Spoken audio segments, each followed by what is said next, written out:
Hi guys, we're going to try something new today. So in your slides, you're going to just click either the picture or the words down here and go to the link.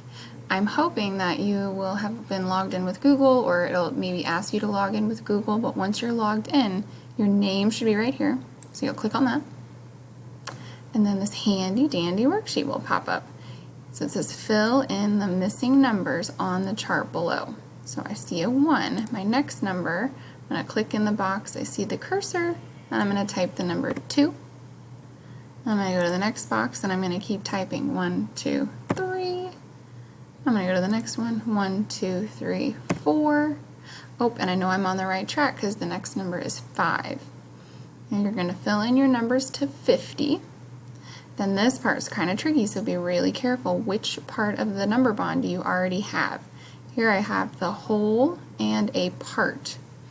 Okay, so of the 9, 3 of them are here. I've got to figure out how many are over here. So you can draw a picture.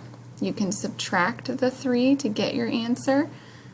So I'm going to say 9. I'm going to take away 3. 9, 8, 7, 6. I think my answer is 6. I'm going to go in and fill all of these out, and then if I'm finished, I've answered every box, I'll hit I'm done. If I'm not, I get interrupted and I have to come back. I'm going to hit save for later. So let's pretend I finished it. I'm going to hit I'm done. It's going to say, oh, you haven't answered everything, are you sure?